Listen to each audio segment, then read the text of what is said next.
What's up, nerds? Came across this old flat file cabinet and two others similar to it, all for 50 bucks if you can believe it. Okay, actually, my mom found them, but nobody tell her I like them because it'll just encourage her to buy more stuff. It's in fairly rough shape, but the structure is pretty solid, so I think I can do something with it.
These side panels are 1/4 inch thick, and on this side I've got a few spots where I've obviously got some moisture damage, and I have an idea that I want to try to fix this. I've taken some Total Bond thin CA glue, I put it in a little needle bottle, and I'm going to attempt some minor surgery.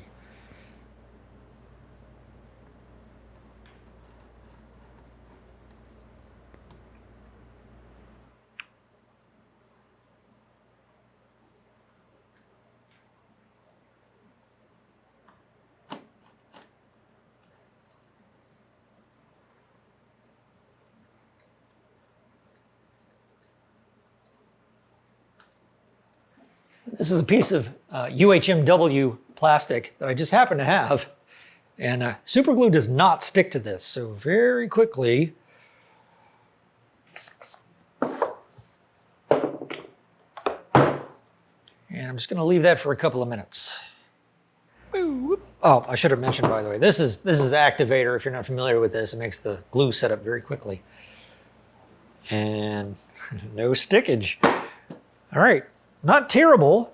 A couple of spots I need to work again, I think, but it's definitely stuck down better than it was.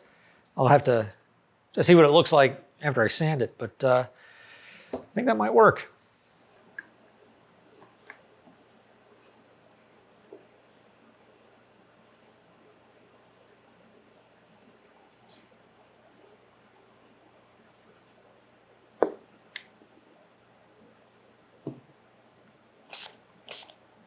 Boop.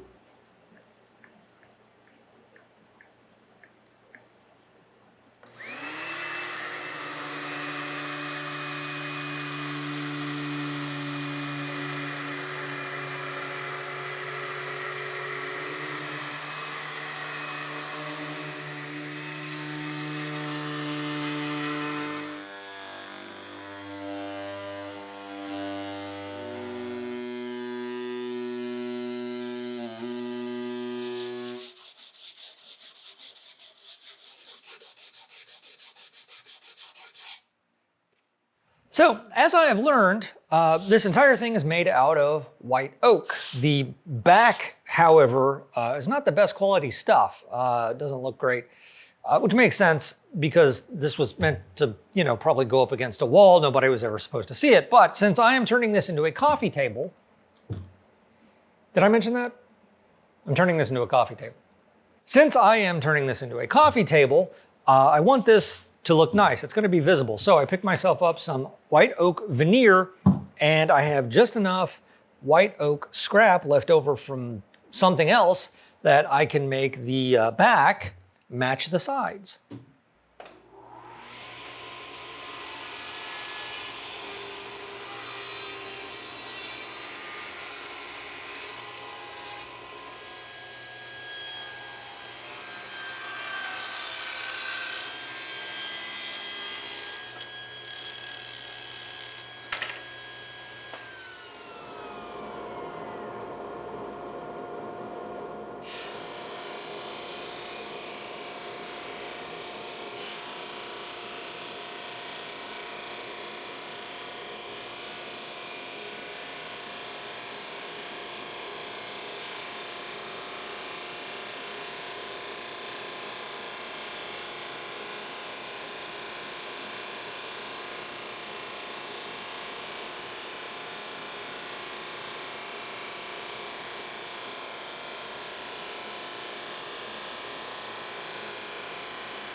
I am not trying to make this look brand new again. I'm leaving a little bit of the scratch and dent quality, so it just retains some of its character. However, this new wood that I've added doesn't quite match the old wood. The old wood has a little bit of age to it, so it's a little warmer, it's a little bit darker. So to get this to match a little bit better, I'm just going to give this a wash with some diluted stain.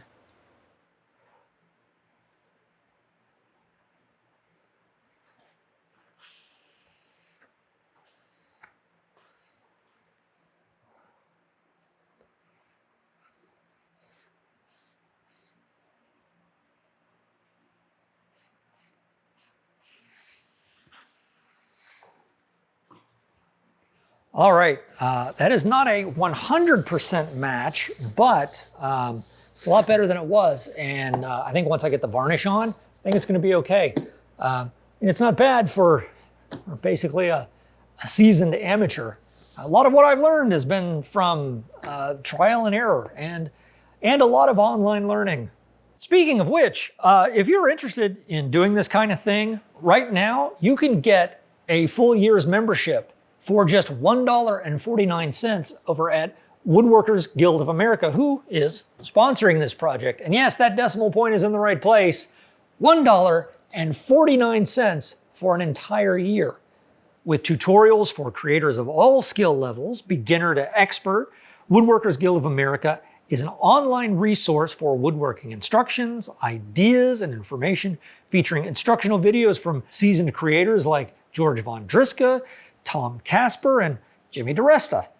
If I were to run into something with this I'm not sure how to fix, I could always refer to their various tutorials related to restoration work, like replacing veneer, repairing cracks and breaks, hiding knots, removing rust, along with their library of videos on myriad furniture building techniques. Plus there's plans, Q&As, and videos on choosing the right tools, on joinery, on cabinet making, and a whole lot more. Was that a hovercraft? The first 1,000 of my subscribers to click the link down in the video description will get a full year of premium membership to Woodworkers Guild of America for just $1.49. That link is right down there. Now, back to this side where the water damage was. The super glue worked great, sanded down really nicely, but I've still got some dark staining here, probably from mildew. It doesn't smell, thankfully, but I would like to try to get rid of this stain. So while it rains, a metal workshop in a thunderstorm is actually kind of soothing, but for recording audio, not so great. To treat this, I'm going to use something I saw Mark Spagnolo use, and that's Barkeeper's Friend. You can get this stuff everywhere. I just made a paste with some water, and I'm just going to apply it to a small area here to test it.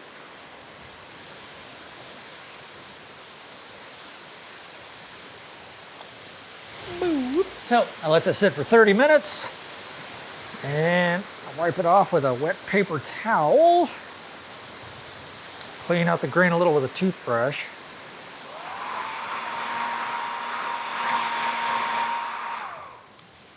You know what? I believe that did it. I'm starting to think Spagnolo knows what he's doing. Yeah. All right. Thank you, Mark Spagnolo. Now I'm just going to apply it to the rest of this.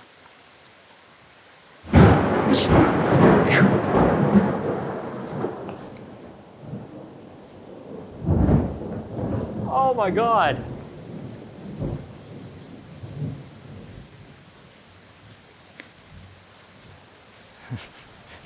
That was embarrassing. Oh yeah, there's a tornado watch on. All right. Jesus. Okay, I'm gonna apply this to the rest of this stain and go hide in my bathtub.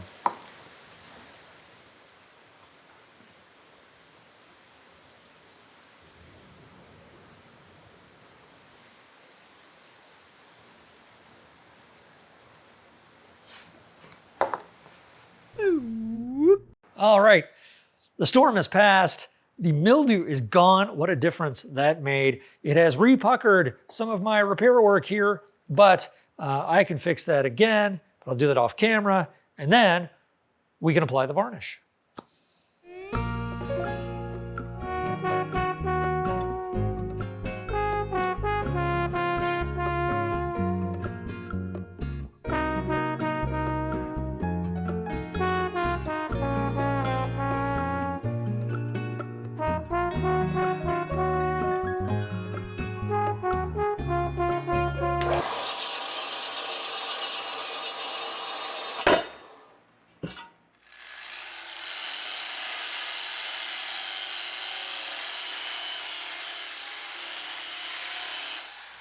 I think I said I was going to leave this a little scratched and dented, but after doing the finish work, I realized it's turned out a lot cleaner than I thought it would. All the scratches that are left are in hidden spots now.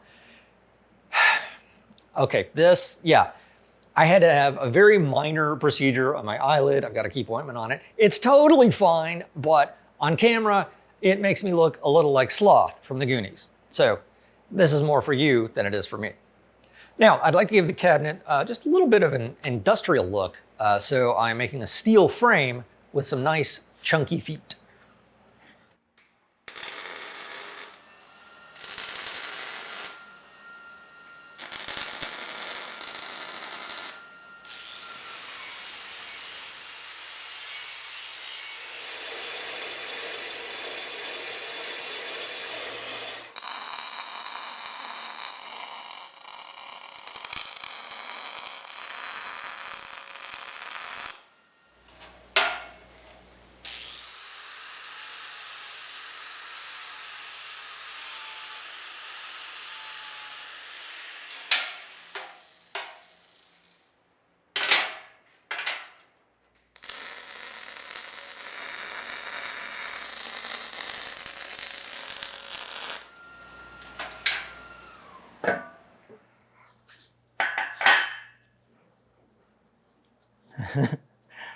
Plus, I look super cool.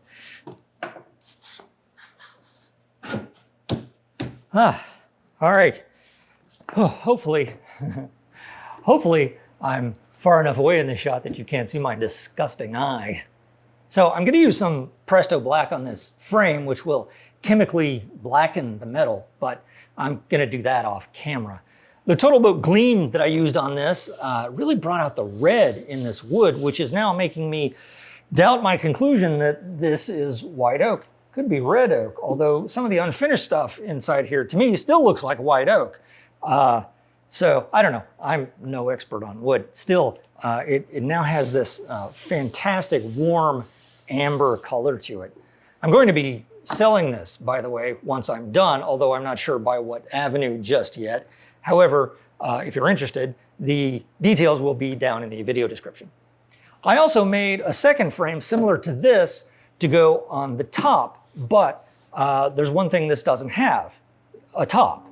It didn't come with a top, so I've got to make a top.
So I don't know the entire history of this cabinet, but the one remaining label on the front of one of the drawers has a Dallas address that was definitely written in a draftsman's hand. And that label was written on the back of a business card for someone whose title was consulting engineer for a company that bore that same person's name. And from what I've gathered, that company was some kind of architectural firm based in Houston. And from what I've been able to find, the person on that card passed away back in 2009. So it's possible that this cabinet has been in storage for the last 15 years, possibly. I don't know. But it definitely served in some sort of architectural capacity. Oh, and like with the back of the cabinet, I gave this a light staining first to warm it up so it would match the original wood a little better before applying the Total Boat Gleam. And by the way, you can always get a discount on Total Boat products with the link down in the video description.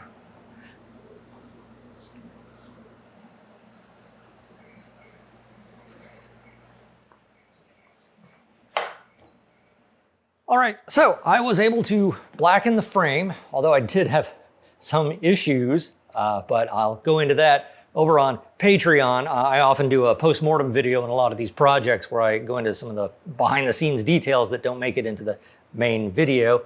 There's a link below if you're interested. But I was able to clean it up, and now it's got a terrific dark metallic sheen to it. One thing I forgot to add last time we were here was this spacer. It just lifts the cabinet up 3/4 of an inch so that the bottom drawer is not blocked by the frame. Up here, the tabletop is the spacer. Actually, this is the first time I'm seeing this top on here, and I'm undecided.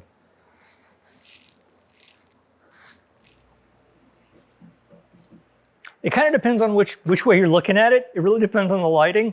But again, this turned out a lot more red than I expected. So I may go back after I'm done and refinish this and try to get it a little more red to match the rest of the cabinet more closely. I'm not sure. I don't know. What do you think? Moving on to the drawers, the bottoms of these were sagging pretty badly. So clearly I had to remove them, and with some difficulty. Whoever put these together the first time stapled them all the way around and somehow, I don't know how, managed to get the staples almost completely inside the dado from the bottom. So it took some demolition work to get them out. But now I got to make new ones.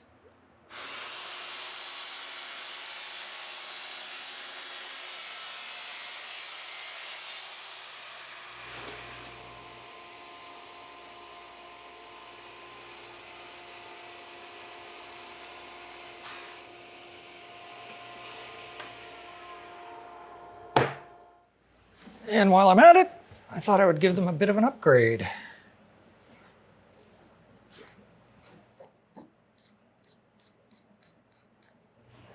And I'm going to pull a Julia Childs here and switch it for one I've already ironed.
Ah, very nice.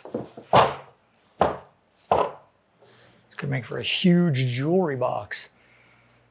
And I've decided to replace these old shiny handles. So I've already gone ahead and filled the original mounting holes with some oak dowel and drilled all the new mounting holes, which will fit these cup style handles. Now what's funny is these mount with screws, but for some reason they've still added fake screw heads to the front. I am using the original label frames though, which I was able to clean up with some steel wool and then darken with a brass aging solution.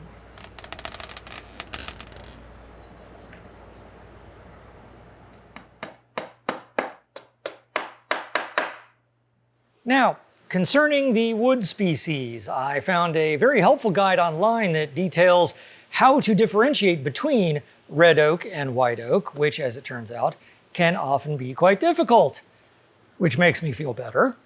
And after learning about rays and tyloses, I took a magnifying glass to the cabinet, and I am now 90% certain that it is in fact red oak. Which I am sure several people were already screaming at their monitors. But now you can make fun of me for both the eye patch and for getting that wrong.